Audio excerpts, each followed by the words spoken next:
wabarakatuh. Waalaikumsalam warahmatullahi wabarakatuh. Selamat pagi Ananda. Pagi Bu. Baiklah, sebelum memulai pembelajaran kita pada hari ini, marilah kita berdoa terlebih dahulu. Silahkan kepada ketua kelasnya untuk memimpin doa.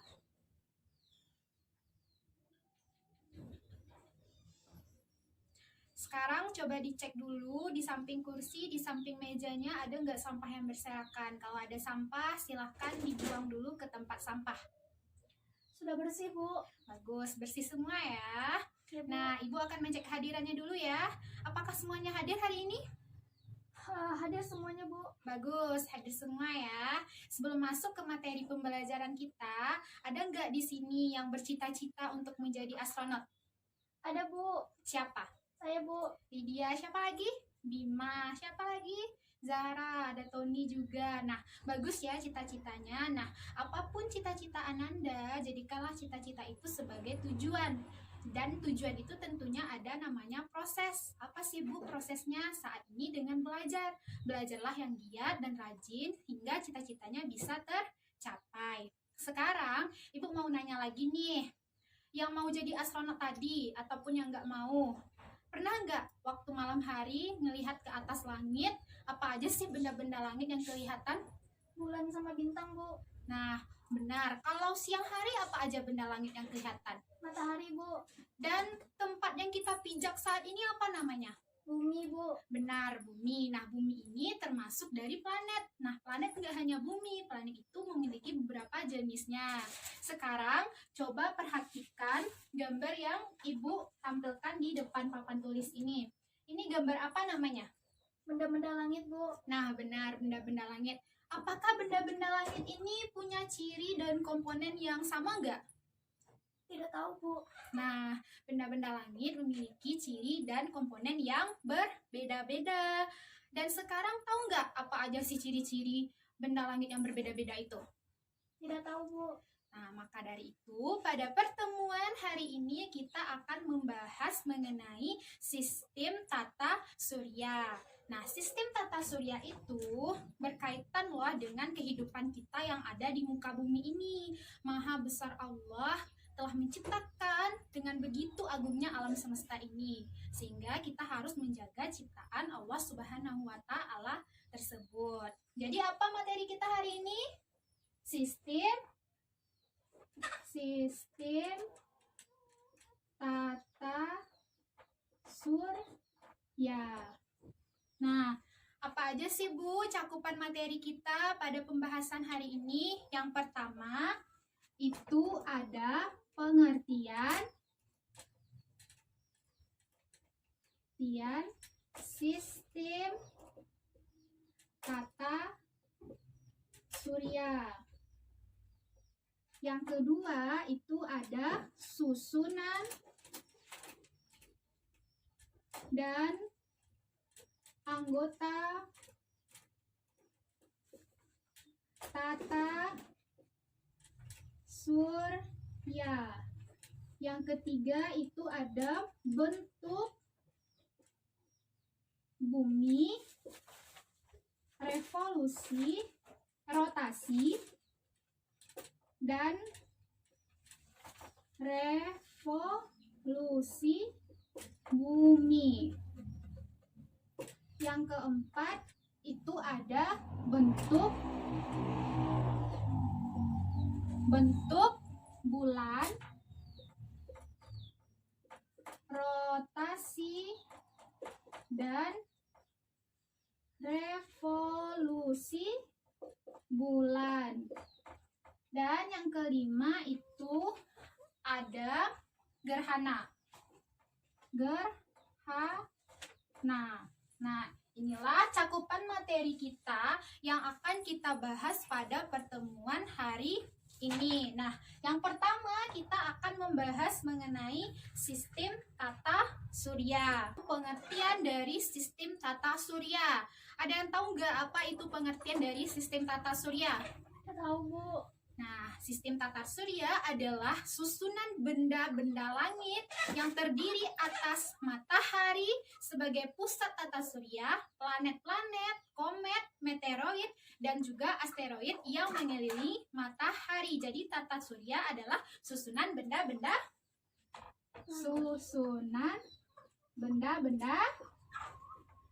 benda langit. Nah, sekarang pada awal tahun 1600-an, Johannes Kepler, seorang ahli matematika dari Jerman, mulai mempelajari orbit planet-planet. Ia menemukan bahwa bentuk orbit planet tidak melingkar, tetapi berbentuk oval, atau disebut juga dengan elips. Perhitungan lebih lanjut menunjukkan bahwa letak matahari tidak di pusat orbit, tetapi sedikit offside. Offside tahu kan? Ya, sedikit keluar, tidak di pusatnya. Nah, Kepler juga menemukan bahwa planet bergerak dengan kecepatan yang berbeda-beda dalam orbitnya di sekitar. Tadi kita membahas mengenai sistem tata surya. Tadi ada apa aja dari sistem tata surya? Tadi ada matahari, ada planet, ada komet, ada meteoroid, dan ada asteroid. Nah, itu namanya susunan dan keanggotaan dari sistem tata surya. Masuk nih kita ke materi kedua, yaitu anggota dan susunan tata surya. Anggota dan susunan dari sistem tata surya tersebut. Tadi Ibu sudah bilang ada yang pertama matahari. Tahu matahari semuanya kan? Tahu, Bu. Matahari dilihat di siang hari apa di malam hari? Siang hari, Bu. Nah, benar. Matahari adalah bintang yang berupa bola gas panas dan bercahaya yang menjadi pusat sistem tata surya. Tanpa energi dari matahari, tidak akan ada kehidupan di muka bumi. Contohnya saja, saat tumbuhan berfotosintesis, kalau nggak ada matahari, nggak bisa kan? Nggak ada energi yang dihasilkan. Benar nggak? Benar, Bu. Nah, kalau Ananda semua menjemur kain, kalau nggak ada matahari, bisa kering nggak? Tidak, Bu. Nah, jadi matahari itu merupakan pusat yang sangat dibutuhkan oleh orang-orang. Oke? Nah, matahari ini terbagi menjadi 4 lapisan. Yang pertama itu ada inti matahari. Ada inti matahari. Nah, Ibu sajikan gambar di sini. Di sini bisa Ananda lihat yang pertama itu ada inti matahari atau core. Oke, inti matahari memiliki suhu sekitar 1,5 dikali 10 derajat Celcius yang cukup untuk mempertahankan fungsi termonuklir yang berfungsi sebagai sumber energi dari matahari tersebut. Nah, energi dari inti akan diradiasikan ke lapisan luar matahari dan kemudian sampai ke luar angkasa. Nah, yang kedua itu ada fotosfer. Bisa dilihat di sini ada fotosfer. Apa sih fotosfer? Ada yang tahu nggak apa itu fotosfer? Tidak tahu, Bu. Nah, fotosfer memiliki suhu sekitar 6000 Kelvin dengan ketebalan sekitar 300 km. Melalui fotosfer ini, sebagian besar radiasi matahari keluar dan terdeteksi sebagai sinar matahari yang kita amati di bumi. Di dalam fotosfer terdapat bintik matahari, yaitu daerah dengan medan magnet yang kuat dan dingin serta lebih gelap, dan wilayah sekitarnya tersebut. Bisa dilihat, ini kelihatan ya gambar dari fotosfer. Selanjutnya yang ketiga itu ada kromosfer.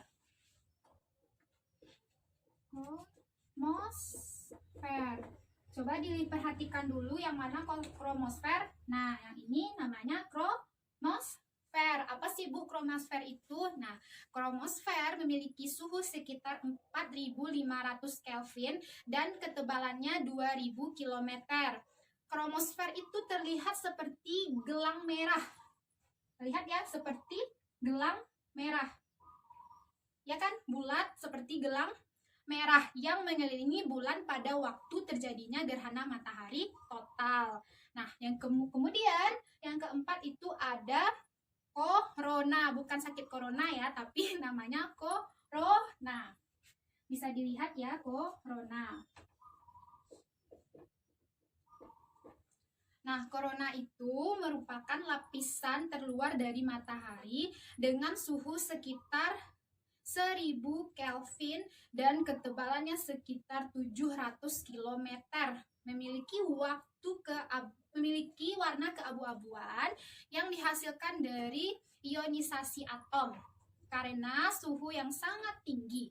Corona terlihat seperti mahkota dengan warna keabu-abuan yang mengelilingi bulan pada waktu terjadinya gerhana matahari total. Nah, di antara inti dan fotosfer terdapat radiasi dan daerah konveksi. Radiasi dan daerah konveksi. Di daerah tersebut, energi berpisah secara radiasi dan konveksi. Nah, selanjutnya, susunan keanggotaan yang kedua itu ada planet dalam. Yang kedua itu ada planet dalam.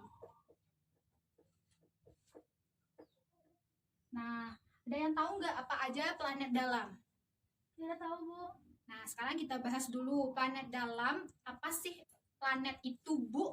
Nah, planet adalah benda langit yang tidak dapat memancarkan cahayanya sendiri. Planet hanya memantulkan cahaya yang diterimanya dari bintang. Sekarang planet dalam. Planet dalam disebut juga dengan planet tersier. Planet dalam atau tersier.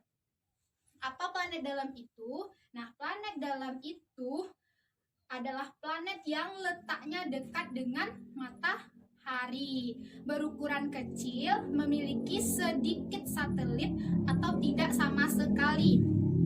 Nah, berbatu dan juga terestrial, sebagian besar terdiri atas mineral tahan api seperti silikat yang membentuk kerak dan mantelnya, serta logam seperti besi dan nikel yang membentuk intinya. Nah, sekarang perhatikan gambar yang Ibu sajikan ini. Bisa dilihat ini merupakan jenis-jenis dari bagian planet dalam. Nah, apa aja sih, Bu, jenis-jenis bagian dari planet dalam? Ada planet, yang pertama itu ada planet Merkurius. Yang ini namanya Merkurius. Yang kedua, ini ada Venus. Yang ketiga ini ada Bumi. Dan yang keempat ini ada planet Mars. Nah, ini merupakan bagian yang termasuk dari planet dalam. Sekarang sudah membahas planet dalam, tentunya ada planet luar. Nah, selanjutnya planet luar.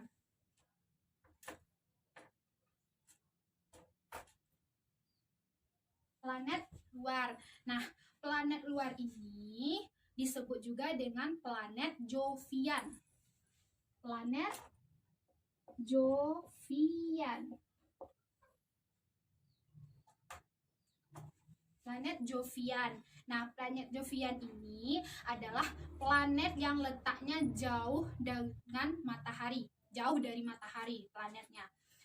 Nah, planet Jovian ini berukuran besar, memiliki banyak satelit dan sebagian besar tersusun dari bahan ringan seperti hidrogen, helium, metana, dan amonia. Nah, planet-planet dalam dan luar dipisahkan oleh sabuk asteroid namanya. Nah, sekarang perhatikan gambar Ibu di papan tulis ini. Ini merupakan planet-planet luar. Ada apa aja planet luar? Ada Jupiter, Lalu ada Neptunus, lagi Uranus, dan Saturnus. nah ada Jupiter, Neptunus, Saturnus, dan Uranus. Nah, ini merupakan dari bagian planet luar. Nah, sekarang coba perhatikan video yang Ibu sajikan ini ya. Nah, yang pertama ada planet Merkurius. Nah, planet Merkurius ini planet yang paling dekat dengan matahari dalam sistem tata surya atau urutan tata surya.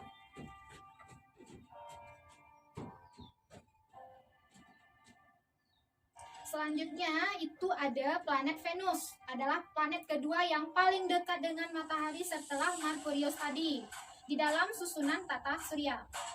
Selanjutnya tentu saja tahu ini adalah bumi kita. Planet bumi adalah urutan nomor 3 dari matahari. Nah, bumi adalah salah satu planet dalam tata surya yang bisa mendukung kehidupan. Nah, selanjutnya ada planet Mars, adalah planet yang ditemukan di air oleh Lembaga Amerika Serikat. Selanjutnya itu ada planet Jupiter. Nah, planet Jupiter ini merupakan planet yang terbesar dalam susunan tata surya.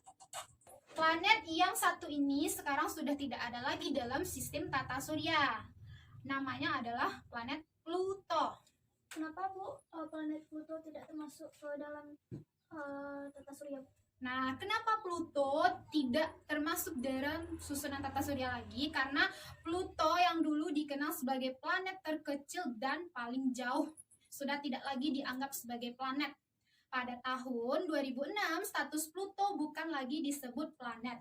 Ini merupakan hasil dari penemuan Umum Internasional Astronaut Union atau IAU. Katanya, untuk menjadi planet, benda langit harus memenuhi 3 kriteria, yaitu yang pertama, dia planet harus mengorbit matahari. Dan yang kedua, planet harus membersihkan lingkungan dari orbit dan gravitasinya menyapu dan membersihkan ruang di sekitarnya dari benda-benda langit, benda-benda lain. Nah, yang ketiga itu ada planet harus bulat. Nah, tapi si Pluto tadi tidak memenuhi 3 kriteria tersebut. Pluto hanya mengikuti 2 kriteria, yaitu bulat dan juga mengorbit matahari. Pluto tidak membersihkan benda-benda lain yang ada di sekitarnya, tidak membersihkan bongkahan puingan, dan Pluto tersebut tidak bisa melakukan itu. Maka dari itu Pluto tidak termasuk lagi dari planet karena syaratnya yang memenuhi planet tadi cuma 2, yang ketiga nggak ada. Jadi Pluto tidak dianggap lagi dan tidak termasuk lagi dari susunan planet. Dan yang keempat itu ada namanya komet. Nah, ada yang tahu nggak komet itu apa? Nggak tahu Bu. Sekarang lihat nih yang Ibu sajikan di depan papan tulis. Kelihatan ya semuanya? Ini merupakan komet. Apa komet itu? Komet adalah benda langit yang mengelilingi matahari dengan orbit yang sangat lonjong. Nah, komet ini terdiri atas debu, partikel, batu yang bercampur dengan es, metana, dan juga amonia. Nah, yang kelima, susunan dari anggota tata surya itu ada meteoroid.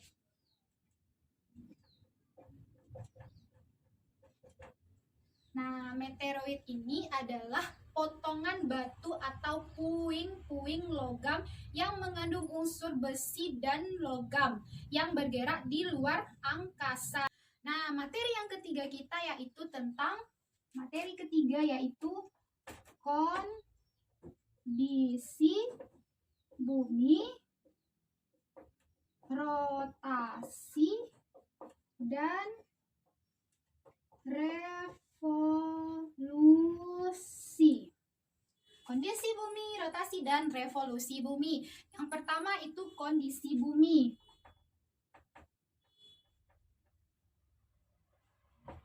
Semuanya mencatat ya. Ya, Bu. Nah, kondisi bumi. Setiap hari kita menyaksikan fajar terbit dari arah timur dan tenggelam di arah barat. Kemudian malam menjelang, apakah benar bahwa matahari bergerak dari arah timur ke barat tersebut? Nah, dahulu orang beranggapan bahwa bumi adalah pusat alam semesta kita ini. Mereka juga meyakini bahwa matahari bergerak mengelilingi bumi. Akan tetapi, keyakinan tersebut tumbang ketika tahun 1543 Nicolaus Copernicus mempublikasikan bahwa bulan bergerak mengelilingi bumi, sedangkan bumi dan planet-planet lainnya bergerak mengelilingi matahari. Nah, gagasan lainnya yang tidak benar adalah banyak orang yang meyakini bahwa bumi itu datar. Oleh karena itu, mereka takut apabila mereka berlayar cukup jauh ke laut, mereka akan jatuh dari ujung dunia. Lalu astronot telah melihat bahwa dengan jelas bumi, karena astronot dari atas melihat ya, bahwa terdapat sedikit tonjolan di khatulistiwanya dan terdapat bagian bumi yang rata di bagian kutubnya. Hal ini menunjukkan bahwa bentuk bumi tidak benar-benar bulat, akan tetapi sedikit lonjong. Nah, kata astronot tadi, bumi tidak benar-benar bulat. Ini menurut si astronot. Lalu ada ilmuwan yang bilang bumi itu bulat. Selanjutnya itu ada rotasi bumi. Rotasi bumi adalah perputaran bumi pada porosnya. Sedangkan kala rotasi bumi adalah waktu yang diperlukan bumi untuk sekali berputar pada porosnya, yaitu sekitar 23 jam 56 menit. Bumi berotasi dari barat ke timur. Nah, aktivitas yang telah Ananda lakukan saat ini merupakan akibat dari rotasi bumi, yaitu terjadinya siang dan malam. Alat peraga yang ibu bawa ini, kita anggap ini adalah bumi. Nah, senter yang ibu pegang di sebelah tangan kanan ibu ini, kita arahkan ke bumi alat peraga ini. Kita putar berlawanan dengan arah jarum jam. Nah, bagian yang terkena cahaya lampu senter ini merupakan peristiwa terjadinya siang. Sedangkan bagian yang tidak terkena lampu senter ini merupakan peristiwa terjadinya malam. Begitu pula sebaliknya, jika dibalikkan, yang terkena lampu senter itu siang, dan yang tidak terkena itu malam. Nah, begitulah rotasi bumi kita terjadinya siang dan malam. Ketiga, kita akan membahas revolusi bumi. Nah, di sini ibu mau minta perwakilan dari Ananda semua, satu aja maju ke depan. Siapa yang mau maju ke depan, ibu kasih nilai tambah, ibu kasih nilai plus. Ada yang mau maju ke depan? Saya, Bu. Ayo silahkan Lydia maju ke depan. Nah, Lydia mempraktekkan ya ini. Anggaplah alat peraga ibu ini bumi ya. Ini bumi. Ini bumi, ini matahari. Ini bumi, ini mataharinya. Nah, Lydia silahkan putar alat peraga ini berlawanan dengan arah jarum jam. Ya, bagus. Nah, berputar berlawanan dengan arah jarum jam disebut ini revolusi bumi ya. Nah, apa yang bisa Lydia simpulkan dari alat peraga yang telah Lydia putar tadi, yang berlawanan dengan arah jarum jam ini? Yaitu bumi berputar mengelilingi matahari sesuai dengan porosnya. Ya, betul sekali. Lydia dapat nilai plus ya. Silahkan duduk lagi, Lydia. Nah, dari alat peraga tadi yang udah diwakili Lydia ke depan tadi, dapat kita lihat, kata Lydia, bahwa revolusi bumi ini adalah bumi berputar mengelilingi matahari sesuai Rosnya, benar sekali. Jadi revolusi bumi adalah perputaran bumi mengelilingi matahari. Perputaran bumi mengelilingi matahari. Nah, kala revolusi bumi adalah waktu yang diperlukan matahari, yaitu 365,25 hari atau selama 1 tahun. Bumi berevolusi dengan arah yang berlawanan dengan jarum jam, seperti yang sudah diperagakan Lydia tadi, berlawanan dengan arah jarum jam. Nah, akibat lain dari revolusi bumi itu terjadinya gerak semu tahunan matahari, perbedaan lamanya siang dan malam, dan yang ketiga itu ada pergantian musim. Nah, selanjutnya kita akan membahas materi yang keempat, yaitu tentang kondisi bulan serta dampak dari rotasi dan revolusi bulan.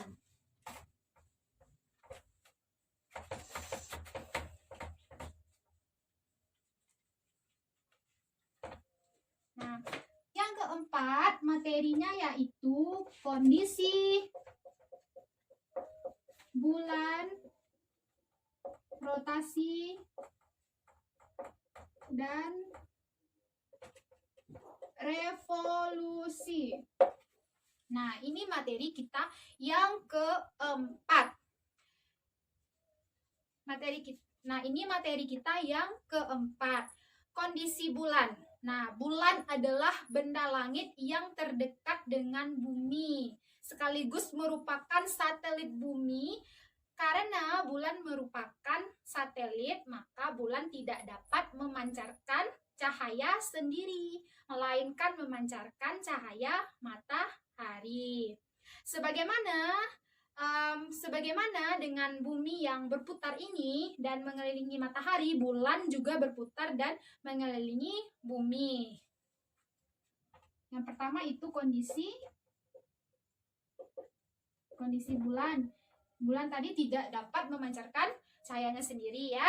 Nah, bentuk bulan. Bulan berbentuk bulat mirip seperti planet.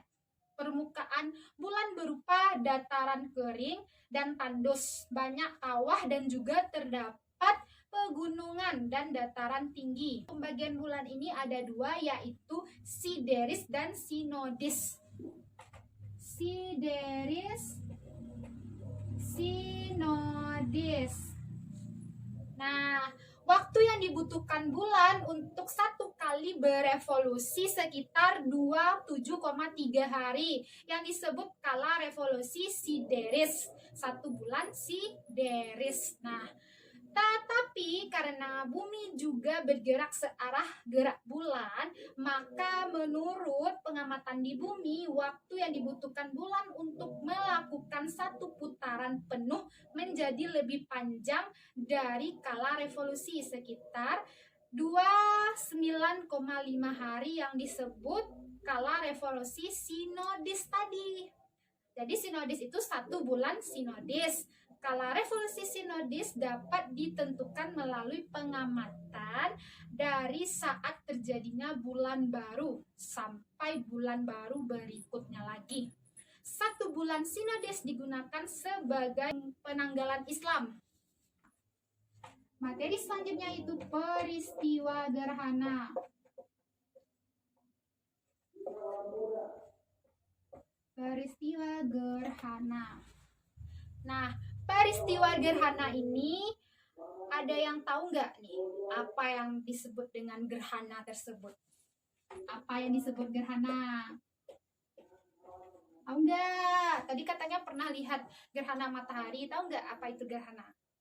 Tidak, Bu. Jadi, pernahkah Ananda mengalami ketika siang hari tiba-tiba secara tidak terduga nih matahari menghilang dari langit? Pernah nggak? Pernah, Bu. Sesaat kemudian suasana berubah menjadi gelap gulita nih, dan kemudian matahari muncul lagi dan memancarkan sinarnya. Nah, peristiwa tersebut adalah Gerhana. Nah, ya benar. Apakah yang menyebabkan terjadinya gerhana? Tahu ya, gerhana terjadi ketika posisi bulan dan bumi menghalangi sinar matahari, sehingga bumi atau bulan tidak mendapatkan sinar matahari tersebut. Jadi gerhana juga merupakan akibat dari pergerakan bulan. Ada dua nih jenis gerhana, yaitu gerhana matahari dan juga gerhana bulan. Ya, ada dua, yaitu gerhana matahari dan juga gerhana bulan. Pertama kita akan membahas mengenai gerhana matahari. Nih coba perhatikan gambar yang Ibu sajikan. Ini merupakan proses terjadinya gerhana matahari. Bisa dilihat di papan tulis ya. Nah, gerhana matahari terjadi ketika bayangan bulan bergerak menutupi permukaan bumi. Jadi bayangan bulan ini bergerak menutupi permukaan bumi, di mana posisi bulan berada di antara matahari dan bumi, dan ketiganya terletak dalam satu garis. Ketiganya terletak dalam satu garis. Nah, gerhana matahari ini terjadi pada waktu bulan baru. Akibat ukuran bulan lebih kecil dibandingkan bumi atau matahari, maka terjadi 3 kemungkinan gerhana, yaitu, tahu nggak apa aja 3-nya? Ada gerhana matahari total, gerhana matahari total,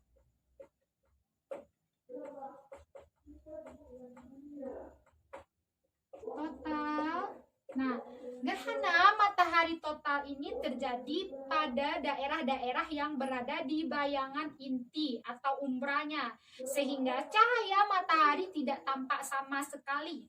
Gerhana matahari total terjadi hanya sekitar 6 menit. Nah, selanjutnya yaitu ada namanya gerhana matahari cincin. Nah, gerhana matahari cincin ini terjadi pada daerah yang terkena lanjutan umbra, sehingga matahari kelihatan seperti sebuah cincin. Nah, yang ketiga yaitu ada gerhana matahari sebagian. Nah, gerhana matahari sebagian ini terjadi pada daerah-daerah yang terletak di antara umbra dan penumbra atau bayangannya kabur, sehingga matahari kelihatan sebagian. Nah, selanjutnya ada gerhana matahari yang kedua, ada gerhana bulan. Ya, bagus, gerhana bulan.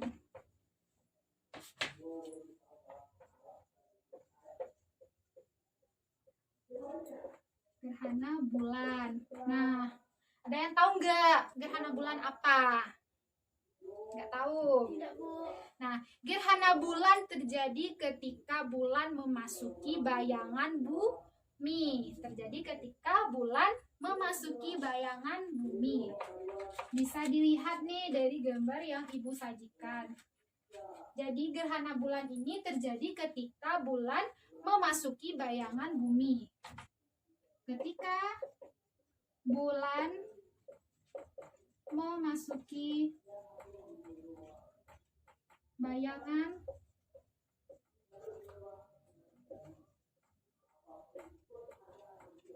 Nah, gerhana bulan terjadi ketika bulan memasuki bayangan bumi. Bisa dilihat pada gambar, terlihat jelas kan ketika bulan tersebut memasuki bayangan dari bumi. Gerhana bulan hanya dapat terjadi pada saat bulan purnama.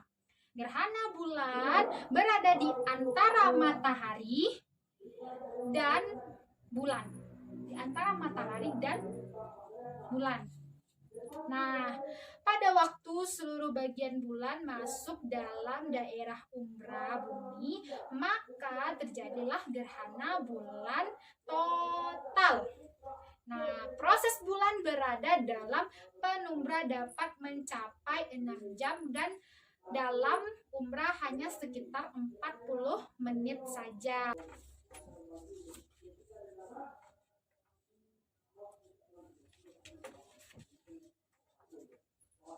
Nah, ayo, siapa yang mau maju ke depan? Ibu tunjuk aja ya. Ayo, Lydia silakan maju ke depan.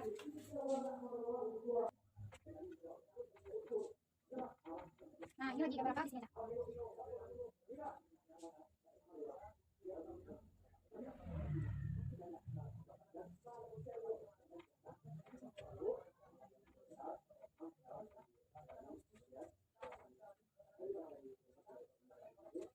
Kita centang lagi. Dan yang ini merupakan Planet dalam itu planet Merkurius, Mars, Venus, dan Bumi. Nah, betul sekali. Kita centang. Ibu kasih nilai plus lagi ya, Lydia.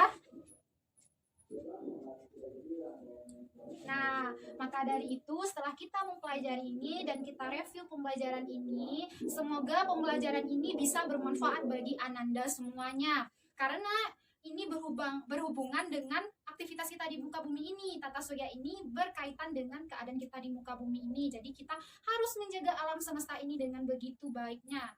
Oke?